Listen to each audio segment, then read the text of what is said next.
ಈ ಊರಲ್ಲಿ ಯಾವ ಮನೆಗೂ ಬಾಗ್ಲಿಲ್ಲ.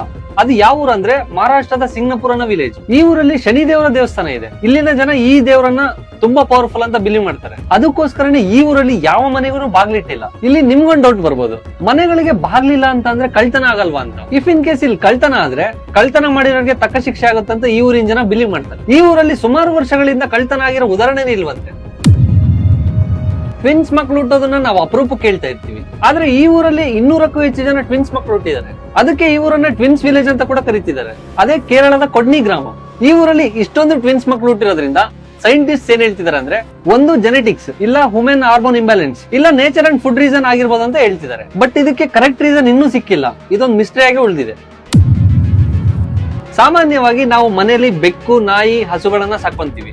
ಆದ್ರೆ ಈ ಊರಲ್ಲಿ ಹಾವುಗಳನ್ನ ಸಾಕೊಂಡಿದ್ದಾರೆ. ಮಹಾರಾಷ್ಟ್ರದ ಷಟ್ಪಲ್ ಅನ್ನೋ ಊರಿನ ಜನರು ಮನೆಗಳಲ್ಲಿ ಕೋಬ್ರಾ ಹಾವುಗಳನ್ನ ಸಾಕಲು ಗೂಡುಗಳನ್ನ ಮಾಡಿಸಿದ್ದಾರೆ. ಈ ಊರಿನ ಜನ ಹಾವುಗಳಲ್ಲಿ ದೇವರನ್ನ ಕಾಣ್ತಾರೆ. ಹಾವುಗಳು ಇವರ ಮನೆಯಲ್ಲಿ ಸ್ವತಂತ್ರವಾಗಿ ತಿರುಗಾಡ್ತವೆ. ಇಂಟ್ರೆಸ್ಟಿಂಗ್ ಮ್ಯಾಟರ್ ಏನಪ್ಪಾ ಅಂತ ಅಂದ್ರೆ, ಇಲ್ಲಿವರೆಗೂ ಒಂದು ಹಾವು ಕೂಡ ಯಾರನ್ನು ಕಚ್ಚಿಲ್ವಂತೆ. 200 ವರ್ಷಗಳಿಂದ ಒಂದೇ ಕಡೆ ಜೀವನ ಮಾಡಿರೋ ಈ ಊರಿನ ಜನಗಳು ಒಂದೇ ರಾತ್ರಿಯಲ್ಲೇ ಊರನ್ನ ಬಿಟ್ಟಿದ್ದಾರೆ. ಈ ಊರಿನ ಹೆಸರು ಕುಲ್ದಾರ. ಇದು ರಾಜಸ್ಥಾನದಲ್ಲಿದೆ. ಇದರಲ್ಲಿ ಇಂಟ್ರೆಸ್ಟಿಂಗ್ ಫ್ಯಾಕ್ಟ್ ಏನಂದ್ರೆ, ಈ ಊರು ಖಾಲಿಯಾಗಿರೋ ಟೈಮ್ಗೆ ಪಕ್ಕದಲ್ಲಿರುವ 87 ಹಳ್ಳಿಗಳು ಕೂಡ ಒಂದೇ ಟೈಮಲ್ಲಿ ಖಾಲಿಯಾಗಿದೆ. ಈ ಊರುಗಳನ್ನ ಖಾಲಿ ಮಾಡಿರೋ ಜನರು ಎಲ್ಲೋಗಿದಾರ ಅಂತ ಇಲ್ಲಿವರೆಗೂ ಮಿಸ್ಟ್ರಿಯಾಗಿ ಉಳಿದಿದೆ.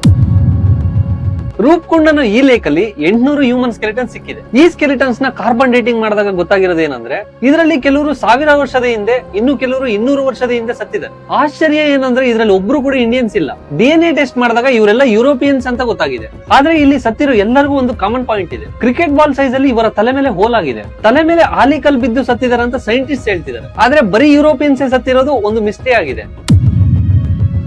ಈ ಐಲ್ಯಾಂಡ್ ಗೆ ಯಾರಾದ್ರೂ ಹೋದ್ರೆ ಜೀವಂತವಾಗಿ ವಾಪಸ್ ಬರಲ್ಲ. ಅದೇ ಅಂಡಮಾನ್ ಅಲ್ಲಿರೋ ನಾರ್ತ್ ಸೆಂಟಿನೆಲ್ ಐಲ್ಯಾಂಡ್. ಈ ಐಲ್ಯಾಂಡ್ ಅನ್ನ ಸೆಂಟಿನೆಂಟಲ್ ಅನ್ನೋ ಟ್ರೈಬ್ ಆಳ್ತಾ ಇದೆ. ಇವರು 1000 ವರ್ಷಗಳಿಂದ ಹೊರಗಿನ ಜಗತ್ತಿಗೆ ದೂರ ಇದ್ದಾರೆ. ಈ ಟ್ರೈಬ್ ಹತ್ರ ಹೋಗೋಕೆ ಗೌರ್ಮೆಂಟ್ ಕೂಡ ಪರ್ಮಿಷನ್ ಕೊಡಲ್ಲ. ಯಾಕಂದ್ರೆ ಅವರ ಜೀವನ ಶೈಲಿ ವಿಭಿನ್ನ. ಪ್ರಾಣಿ ಪಕ್ಷಿಗಳನ್ನ ಬೇಟೆಯಾಡಿ ತಿನ್ನೋ ಈ ಜನರು ಮನುಷ್ಯರನ್ನು ಕೂಡ ಬಿಡ. 2018ರಲ್ಲಿ ಜಾನ್ ಅಲೆನ್ ಚಿ ಅನ್ನೋ ಅಮೆರಿಕದ ಟೂರಿಸ್ಟ್ ಯಾರಿಗೂ ಗೊತ್ತಿಲ್ಲದೆ ಈ ಟ್ರೈಬ್ ನ ನೋಡೋಕ್ ಹೋಗಿ ವಾಪಸ್ಸೇ ಬಂದಿಲ್ಲ. ಈ ಇನ್ಸಿಡೆಂಟ್ ಆದಾಗಿಂದ ಇಲ್ಲಿನ ಗೌರ್ಮೆಂಟ್ ಇನ್ನೂ ಸ್ಟ್ರಿಕ್ಟ್ ರೂಲ್ಸ್ ನ ತಂದಿದೆ. ಈ ವಿಡಿಯೋ ನೀವು ಇಲ್ಲಿವರೆಗೂ ನೋಡಿದಿರ ಅಂತ ಅಂದ್ರೆ ನಿಮ್ಗೆ ಇಷ್ಟ ಆಗಿರುತ್ತೆ ಅಂತ ನಾನು ಅನ್ಕೋತೀನಿ. ಇಷ್ಟ ಆಗಿದ್ರೆ ಒಂದು ಲೈಕ್ ಮಾಡಿ, ಶೇರ್ ಮಾಡಿ, ನಮ್ಮ mic space YouTube channel subscribe ಮಾಡ್ಕೊಳ್ಳಿ. ನಮ್ಮ ಬಾಡಿಯಲ್ಲಿ ಎಲ್ಲಿ ನೋವಾದ್ರೂ ಬ್ರೈನ್ಗೆ ಗೊತ್ತಾಗುತ್ತೆ, ಆದ್ರೆ ಬ್ರೈನ್ಗೆ ನೋವು ಅನ್ನೋದೇ ಗೊತ್ತಿಲ್ಲ. ಕನ್ಫ್ಯೂಸ್ ಆದ್ರ ಡೀಟೇಲ್ ಆಗಿ ಹೇಳ್ತೀನಿ ಕೇಳಿ. ಡಾಕ್ಟರ್ಸ್ ಬ್ರೈನ್ಗೆ ಪೇನ್ ರಿಸಿಪ್ಟರ್ಸ್ ಇಲ್ಲ ಅಂತ ಪ್ರೂವ್ ಮಾಡಿದ್ದಾರೆ. ಹೇಗೆ ಅಂದ್ರೆ, ಬ್ರೈನ್ ಸರ್ಜರಿ ಮಾಡ್ಬೇಕಾದ್ರೆ ಪೇಷಂಟ್ಸ್ ಕಾನ್ಶಿಯಸ್ ಆಗಿದ್ದಾಗ ಅವರ ಬ್ರೈನ್ ನ ಸ್ಪರ್ಶ ಮಾಡಿದ್ರು ಅವ್ರಿಗೆ ನೋವು ಗೊತ್ತಾಗಲ್ವಂತೆ. ನಿಮ್ಗೊಂದು ಡೌಟ್ ಬರ್ಬೋದು, ತಲೆನೋವು ಹೆಂಗ್ ಬರುತ್ತೆ ಅಂತ. ನೋವು ತಲೆಯ ಸುತ್ತ ಇರೋ ನರಗಳಿಂದ ಮಾತ್ರ ಬರುತ್ತೆ. ಅದನ್ನ ಬ್ರೈನ್ ಡಿಟೆಕ್ಟ್ ಮಾತ್ರ ಮಾಡುತ್ತೆ. ಭೂಮಿ ಹುಟ್ಟಿದಾಗಿಂದ ಮ್ಯಾಕ್ಸಿಮಮ್ ಜೀವರಾಶಿಗಳು ಸತ್ತೋಗಿರಕ್ಕೆ ಕಾರಣ ಆಸ್ಟ್ರಾಯ್ಡ್ ಬಿದ್ದಿರೋದು ಅಂತ ಹೇಳ್ತಾರೆ. ಬಟ್ ಅಂತದೇ ಆಸ್ಟ್ರಾಯ್ಡ್ ಭೂಮಿಗೆ ಬರ್ತಾ ಇದೆಯಂತೆ. ಇದನ್ನ ಸೆರೋ ಟೊಟೊಲೊ ಇಂಟರ್ ಅಮೆರಿಕಲ್ ಅಬ್ಸರ್ವೇಟರಿ ಸ್ಟೇಷನ್ ಅಂತ ಕಂಡುಹಿಡಿದಿದ್ದಾರೆ. ಈ ಆಸ್ಟ್ರಾಯ್ಡ್ ನ ಡೈಮೆನ್ಷನ್ ಬಂದ್ಬಿಟ್ಟು 1.1 ಕಿಲೋಮೀಟರ್ ಟು 2.3 ಕಿಲೋಮೀಟರ್ ಇರಬಹುದು ಅಂತ ಸೈಂಟಿಸ್ಟ್ ಹೇಳ್ತಿದ್ದಾರೆ. ಇದಕ್ಕೆ 2022 AP7 ಅಂತ ಹೆಸರಿಟ್ಟಿದ್ದಾರೆ. ಈ ಆಸ್ಟ್ರಾಯ್ಡ್ ಭೂಮಿ ಮೇಲೆ ಬೀಳೋಕೆ ತುಂಬಾ ಕಡಿಮೆ ಚಾನ್ಸ್ ಇದೆ. ಇಫ್ ಇನ್ ಕೇಸ್ ಈ ಆಸ್ಟ್ರಾಯ್ಡ್ ಭೂಮಿ ಮೇಲೆ ಬಿದ್ರೆ 20 to 40% ಹ್ಯೂಮನ್ ಪಾಪ್ಯುಲೇಷನ್ ನಾಶವಾಗುತ್ತಂತೆ. ಮನುಷ್ಯರಿಗೆ ಪ್ರಾಣಿಗಳ ರಕ್ತ ಹಾಕ್ಬೋದಾ? ಎಸ್, ಹಾಕ್ಬೋದಂತೆ. ಈ ಪ್ರೋಸೆಸ್ ಗೆ ಒಂದು ಹೆಸರಿದೆ, ಸೆನೋ ಟ್ರಾನ್ಸ್ಫ್ಯೂಷನ್ ಅಂತ.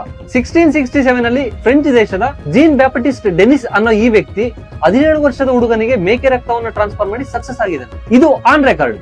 ಆದ್ರೆ ಇದ್ರ ಮೇಲೆ ತುಂಬಾ ಡೌಟ್ಸ್ ಇದಾವೆ. ಆದ್ರೆ ಒಬ್ಬ ವ್ಯಕ್ತಿಯ ರಕ್ತ ಇನ್ನೊಬ್ಬ ವ್ಯಕ್ತಿಗೆ ಹಾಕ್ಬೇಕಂತಂದ್ರೆ ತುಂಬಾ ಕಾಂಪ್ಲಿಕೇಶನ್ಸ್ ಇದಾವೆ. ಮೇಕೆಯ ರಕ್ತ ಅಷ್ಟು ಈಸಿಯಾಗಿ ಹೆಂಗ್ ಟ್ರಾನ್ಸ್ಫರ್ ಮಾಡ್ದ? ಆದ್ರೆ ಹ್ಯೂಮನ್ಸ್ ಗೆ ಕ್ಲೋಸ್ ರಿಲೇಟಿವ್ ಆದ ಚಿಂಪಾಂಜಿಯ DNA ಮನುಷ್ಯರ DNA ಗೆ 97.7% ಮ್ಯಾಚ್ ಆಗುತ್ತೆ.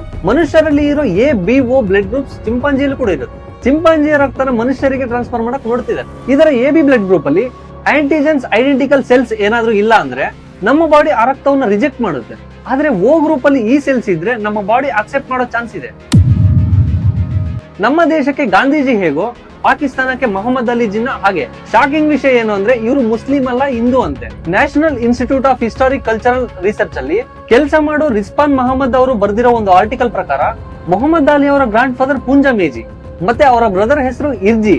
ಮೊಹಮ್ಮದ್ ಅಲಿ ಜಿನ್ನಾ ಅವರ ತಂದೆಯ ಬ್ರದರ್ಸ್ ನೇಮ್ ವಲ್ಜಿಬಾಯ್ ಮತ್ತು ನಾತುಬಾಯ್. ಇವರ ಸಿಸ್ಟರ್ ನೇಮ್ ಮನ್ಬಾಯ್. ಈ ನೇಮ್ಸ್ ಎಲ್ಲ ಹಿಂದೂ ಹಾರಿಜನ್ ನೇಮ್ಸ್. ಗುಜರಾತ್ ಅಲ್ಲಿ ಹೆಸರಿನ ಪಕ್ಕ ಬಾಯ್ ಅಂತ ಸೇರಿಸ್ತಾರೆ. ಜಿನ್ನೋ ಅಂದ್ರೆ ಗುಜರಾತಿನ ಭಾಷೆಯಲ್ಲಿ ಸಣ್ಣಗೆ ಎತ್ತರವಾಗಿರೋ ವ್ಯಕ್ತಿ ಅಂತ. ಅದಕ್ಕೆ ಇವರಿಗೆ ಜಿನ್ನೋಬಾಯ್ ಅನ್ನೋ ಹೆಸರು ಬಂದಿದೆ. ನಂತರ ಇವರು ಮುಸ್ಲಿಂ ಕನ್ವರ್ಟ್ ಆಗಿದ್ದಾರೆ. ಇವರ ಪತ್ನಿ ಮಿತಿಬಾಯ್ ಕೂಡ ಹಿಂದೂ ಮೂಲದವರದ್ದು. ಮೊಹಮ್ಮದ್ ಅಲಿ ಜಿನ್ನಾ ಅವರ ತಂಗಿ ಫಾತಿಮಾ ಜಿನ್ನಾ ಹೇಳಿರೋ ಪ್ರಕಾರ ಅವರು ಹುಟ್ಟಿದ ಮೇಲೆ ಬಹಳ ವರ್ಷ ಹಿಂದೂ ಹೆಸರುಗಳು ಇದ್ವಂತೆ. 1896ರಲ್ಲಿ ಮೊಹಮ್ಮದ್ ಅಲಿ ಜಿನ್ನಾ ಅವರು ಬಾರ್ ಕೌನ್ಸಿಲಿಂಗ್ ಆಫ್ ಲಂಡನ್ ಅಲ್ಲಿ ಹೆಸರು ಚೇಂಜ್ ಮಾಡ್ಕೊಳ್ಳೋಕೆ ಪಿಟಿಷನ್ ಕೂಡ ಹಾಕಿದ್ರಂತೆ.